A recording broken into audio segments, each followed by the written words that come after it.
২০ স্যালাইনের পর এবার ২০ ইনজেকশন। বর্ধমান কাণ্ডে তদন্তের নির্দেশ হাসপাতাল কর্তৃপক্ষের। গতকালই ২০ ইনজেকশনে সমস্যায় পড়ে রোগীরা। বর্ধমান মেডিকেল কলেজে অসুস্থ একাধিক প্রসূতি।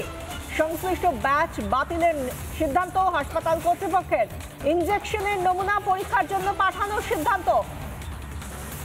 এর আগে ২০ স্যালাইন কাণ্ড, এবার ২০ ইনজেকশন। বর্ধমান কাণ্ডে তদন্তের নির্দেশ হাসপাতাল কর্তৃপক্ষের। রোগীর আত্মীয় কি বলছেন শুনুন। মেয়ে ছিল, আমাকে বললো কি কাঁচের ঘরে বাচ্চাকে নিয়ে যেতে হবে। মেয়েকে আমি মুড়ি আর শসা দিয়ে গেলাম। আমি বললাম এগুলো খাও তুমি বসে বসে, আমি একবার বাচ্চাটা কাঁচের ঘরে নিয়ে যাচ্ছি। ডাক্তারে বলেছে জন্ডিস আছে। তো আমি মেয়েকে নিয়ে চলে গেছি। তারপর ওকে আমি শসা মুড়ি দিয়ে গেছি। এবার কি হয়েছে, আমাকে ওইখানে ছেলে আবার করেছে, ভর্তি করেছে, আমাকে ওইখান থেকে আসতেও দিচ্ছে না, আর আমি জানিও না কিছু।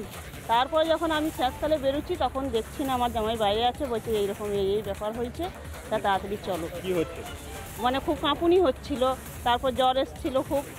দিয়ে তারপর আমি যখন গেলাম তখন দেখছি না, তখনও খুব কাঁপুনি হচ্ছে। আমরা চাইছি কি কিসের জন্য এটা হলো, এটা একটু খতিয়ে দেখাটা ভালো ছিল। রাত থেকেই আছে, ওষুধ পানি করেছে, এখন একটু ভালোই আছে, অসুবিধা কিছু নেই। পেশেন্টকে জিজ্ঞেস করলাম, পেশেন্টের উত্তর বলছে ভালো আছে, সুস্থ আছে। ডাক্তারদের তরফ থেকে আপনাদেরকে কিছু বলা হয়েছে? না না, ডাক্তার তো একটা কথাই বলেছে যে এখন সবই নর্মাল আছে, সুস্থ আছে, এখন কোনো অসুবিধা নেই, ভয়টা কেটে গেছে। আর যেটা অবস্থা হচ্ছিল সেটা থেকে একটু ভালো আছে। তো জানার দরকার আছে কেন ভুলভাল ট্রিটমেন্টটা কেন হবে। একটা সুস্থ মানুষকে যদি ওরকম করা হয়েছে, একটা লাইকেশন মানুষ, তার তো যদি মানে অতিরিক্ত জ্বর আছে, খেঁচুনি আছে, তো এমনি অবস্থা খারাপ হয়ে যাবে তার। বর্ধমান মেডিকেল কলেজ হাসপাতালের অধ্যক্ষ মৌসুমী ব্যানার্জি কি বলছেন শুনুন।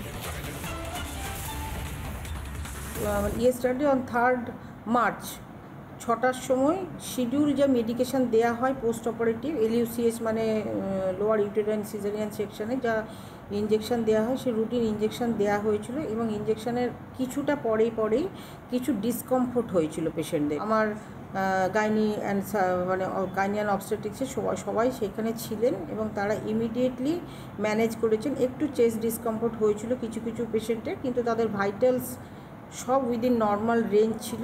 হ্যাঁ, এটা একটু বলা মুশকিল, কেন পোস্ট অপারেটিভ তারা অ্যানালজেসিক পায়, অ্যান্টিবায়োটিক পায়, প্যান্টোপ্রাজোল পায়।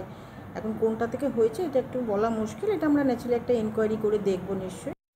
নানা ধরনের কন্টেন্ট দেখার জন্য লাইক করুন, শেয়ার করুন আমাদের ফেসবুক পেজ, সাবস্ক্রাইব করুন আমাদের ইউটিউব চ্যানেল।